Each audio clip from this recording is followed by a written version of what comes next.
High, আসসালামু আলাইকুম। সবাই কেমন আছো? আশা করি সবাই অনেক অনেক ভালো আছো। আজকে তোমাদেরকে আমি আব্দুল্লাহ আল রাফিদ ভাইয়া তোমাদেরকে আইসিটির 3.1 টিউটোরিয়াল অনুসারে সাজিয়ে পুরো অধ্যায়টা শেষ করার চেষ্টা করব। ওকে ভাইয়া, আজকে আমরা কোন অধ্যায় নিয়ে আলোচনা করব? 3.1। 3.1টা কি? সংখ্যা পদ্ধতি। কি ভাইয়া? সংখ্যা পদ্ধতি। ওকে, সংখ্যা পদ্ধতিটাকে আমাদের জানার জন্য আমরা কয়েকটা প্রশ্ন আকারে সাজিয়েছি। যেমন সংখ্যা পদ্ধতি কি, সংখ্যা পদ্ধতির প্রকারভেদ, বেস বা ভিত্তি বলতে কি বোঝো, বিভিন্ন প্রকার সংখ্যা পদ্ধতির বেস বা ভিত্তি লিখো, এবং পজিশনাল সংখ্যা পদ্ধতি কোন সংখ্যার মান বের করতে, মানে কোনটা কি মান ওটা বের করার টা আমরা একটু শিখব। তো প্রথমে যে প্রশ্নটা আছে যে সেটা হচ্ছে সংখ্যা পদ্ধতি কি। ভাইয়া, সংখ্যা পদ্ধতিটা হচ্ছে একটা একটা চিহ্ন। কি ভাইয়া? একটা চিহ্ন বা প্রতীক। একটা চিহ্ন বা প্রতীক। কি ভাইয়া? চিহ্ন বা প্রতীক। একটা চিহ্ন বা প্রতীক, যা আমরা কি করি সংখ্যাকে গণনা করার জন্য, সংখ্যাকে গণনা করার জন্য এবং তা প্রকাশ করার জন্য কি যে পদ্ধতিটা ব্যবহার করি, কি পদ্ধতিটা ব্যবহার করি ওই পদ্ধতিটাকে কি বলা হয় ভাইয়া? সংখ্যা পদ্ধতি বলা হয়। ওকে, তার মানে এটা কি এক ধরনের চিহ্ন বা প্রতীক, তাই না? বিভিন্ন ধরনের সাংস্কৃতিক চিহ্ন বা প্রতীক। এই প্রতীকটাকে কি ভাইয়া আমরা গণনা বা প্রকাশ করার জন্য ব্যবহার করে থাকি। এই ব্যবহার করার পদ্ধতিটাকেই কি বলা হয় ভাইয়া? সংখ্যা পদ্ধতি বলা হয়। এবার তোমরা বলতে পারো যে ভাইয়া সংখ্যা পদ্ধতি কয় প্রকার? ঠিক আছে, তার আগে আমি একটু গাণিতিকভাবে যে সংখ্যা পদ্ধতি কি সেটা আমি একটু গাণিতিকভাবে তোমাদেরকে দেখাই। দেখো ভাইয়া, সংখ্যা পদ্ধতি হলো কোনো সংখ্যা গণনা বা লেখা বা প্রকাশ করার একটি গাণিতিক নিয়ম। জাস্ট সহজ।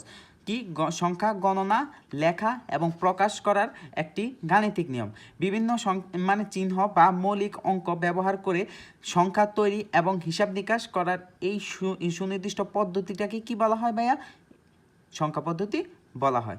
জাস্ট আমি যেটা বলছি যে এটা এক ধরনের কি চিহ্ন বা প্রতীক, যা গণনা, লেখা, প্রকাশ করার একটা নিয়ম। ঠিক আছে, তারপর বিভিন্ন চিহ্ন বা কি মৌলিক অঙ্ক ব্যবহার করে আমরা এই সংখ্যা পদ্ধতিটা কি তৈরি করি বা হিসাব নিকাশ করি।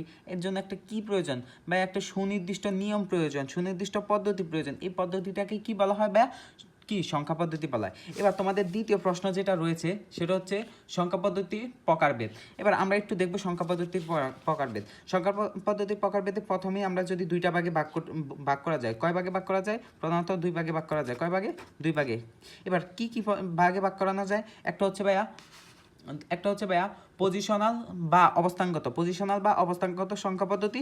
একটা হচ্ছে নন পজিশনাল সংখ্যা পদ্ধতি। ঠিক আছে, এই নন পজিশনাল সংখ্যা পদ্ধতি বর্তমান যুগে আমাদের প্রয়োজন হয় না। কি বর্তমান যুগে আমাদের প্রয়োজন হয় না? তাহলে আমাদের প্রয়োজন হয় কি বেশি ভাইয়া? পজিশনাল সংখ্যা পদ্ধতি। কিসের প্রয়োজন হয়? পজিশনাল সংখ্যা পদ্ধতি। ওকে, এই পজিশনাল সংখ্যা পদ্ধতিটা কি? যার নিজস্ব মান থাকবে, বেস বা ভিত্তি থাকবে এবং স্থানীয় মান, এই তিনটা জিনিস যার থাকবে সেটাকেই বলা হয় পজিশনাল সংখ্যা পদ্ধতি। তাহলে আবার তোমরা বলতে পারো যে নন পজিশনাল পদ্ধতি কি? যার নিজস্ব মান নেই, যার বেস বা ভিত্তি নেই, যার স্থানীয় মান নেই, তাকেই কি বলা হয় ভাইয়া? নন পজিশনাল সংখ্যা পদ্ধতি। আমি আগেই বলছি আমাদের নন পজিশনাল সংখ্যা পদ্ধতি এই অধ্যায়ে কোনো কাজে লাগবে না। আমাদের কি কাজে লাগবে? পজিশনাল সংখ্যা পদ্ধতি বা অবস্থানগত সংখ্যা পদ্ধতি। ওকে, এই পজিশনাল সংখ্যা পদ্ধতিকে আবার কয়েকটা ভাগে ভাগ করা হয়েছে। সেটা হচ্ছে 4 ভাগে ভাগ করা হয়েছে। কয় ভাগে ভাগ করা হয়েছে ভাইয়া? 4 ভাগে ভাগ করা হয়েছে। এবার কি কি ভাগে ভাগ করা হয়েছে একটু যদি আমরা দেখি, বাইনারি, অক্টাল, ডেসিমাল এবং হেক্সাডেসিমাল। কয়টা ভাগে ভাগ করা হয়েছে? 4 ভাগে ভাগ করা হয়েছে। Binary, octal, decimal, hexadecimal. Okay সবাই? ওকে, তার মানে আমরা এখানে দুইটা প্রশ্নের উত্তর পেয়ে গেছি। সংখ্যা পদ্ধতি কি, সংখ্যা পদ্ধতির প্রকারভেদ, তাই না ভাইয়া? এবার বেস বা ভিত্তি কি? বেস বা ভিত্তি হচ্ছে এই যে তুমি সংখ্যা পদ্ধতিটা ব্যবহার করছো, একটা সংখ্যা লিখছো, যেমন 103 এটা লিখছো। হ্যাঁ, একটা বাইনারি ধরো, এটা যদি একটা নর্মাল সংখ্যা, অক্টেল সংখ্যা না? ধরো অক্টেল সংখ্যার মধ্যে সর্বোচ্চ কয়টা সংখ্যা যেতে পারবে? 1 থেকে 0 থেকে 7 পর্যন্ত, তাই না? মানে 8টা সংখ্যা সর্বোচ্চ যেতে পারবে।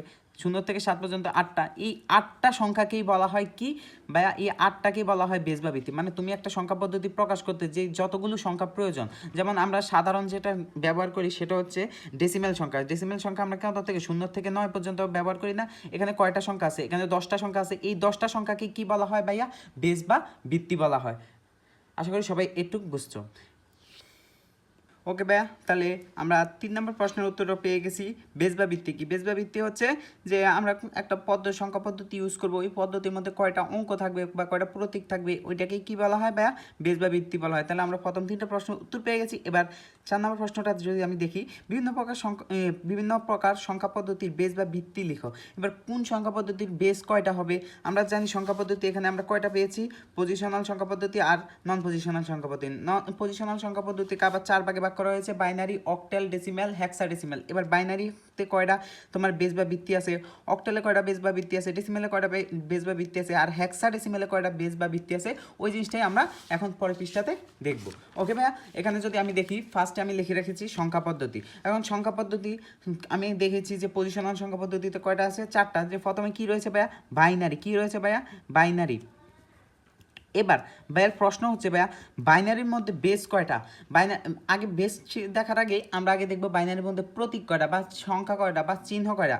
ভাইয়া বাইনারি হচ্ছে কম্পিউটার ভাষা।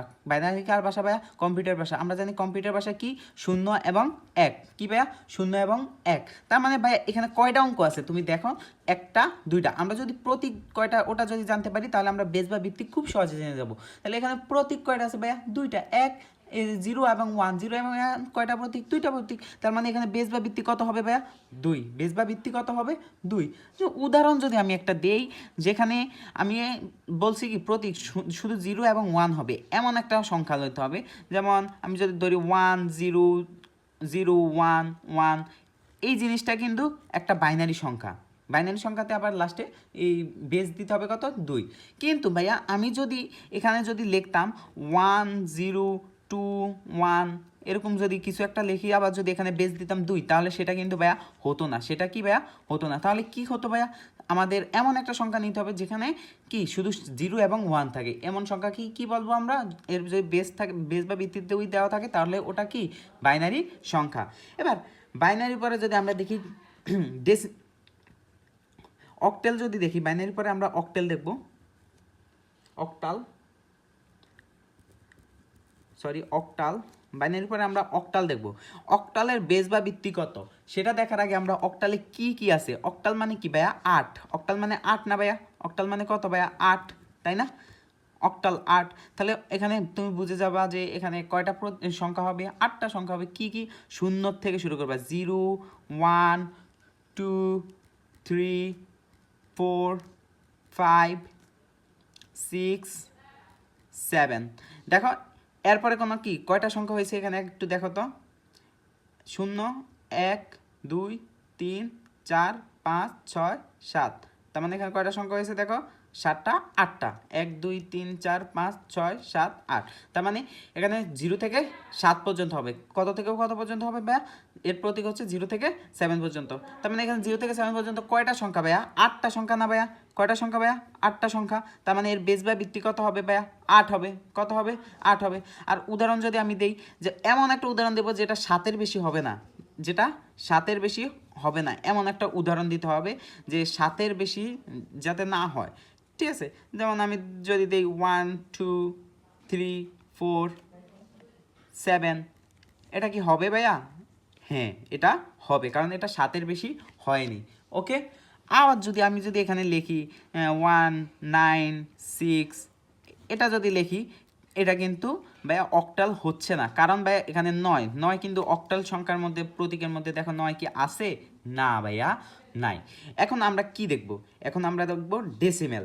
ডেসিমেল আমরা যেটা সব সময় পড়ে এসেছি সেটাই, ডেসিমেল। ওকে, ডেসিমেল। এবার তোমরা বলবা যে ভাইয়া ডেসিমেলের বেস বা ভিত্তি কয়টা, এখানে ভিত্তি, বেস বা ভিত্তি সব একই, বেস বা ভিত্তি। ওকে, তো তোমরা বলবা যে ভাইয়া বেস বা ভিত্তি কয়টা ডেসিমেলের।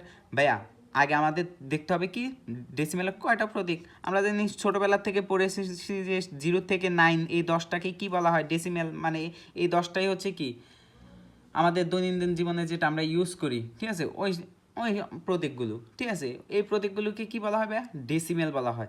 এই ডেসিমেলে কয়টা সংখ্যা আছে, 10টা, 0 1 2 3 4 5 6 7 8 9 10। এই 10টাকে কি বলা হয় ভাইয়া, ডেসিমেল সংখ্যা। তার মানে আমরা এখানে কি বলবো, এর বেস বা ভিত্তি কত, 10 অবশ্যই।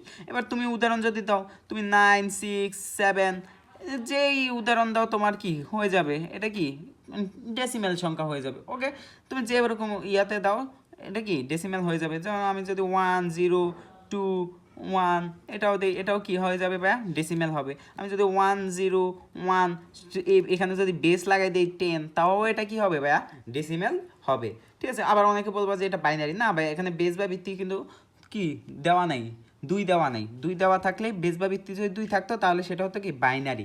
আর কিন্তু এখানে কত দেওয়া আছে, বেস বা ভিত্তি 10, এই যে বেস বা ভিত্তি 10 দেওয়া আছে না, তার মানে এটা কি ভাইয়া, এটা হচ্ছে ডেসিমেল। এবার লাস্ট আমাদের যেটা সেটা হচ্ছে হেক্সাডেসিমেল। আমরা পজিশনাল সংখ্যা পদ্ধতির 4টা ইয়া দেখছি, লাস্টেরটা হচ্ছে ওকে, লাস্টেরটা হচ্ছে হেক্সাডেসিমেল। কি ভাইয়া, হেক্সাডেসিমেল, ডেসিমেল।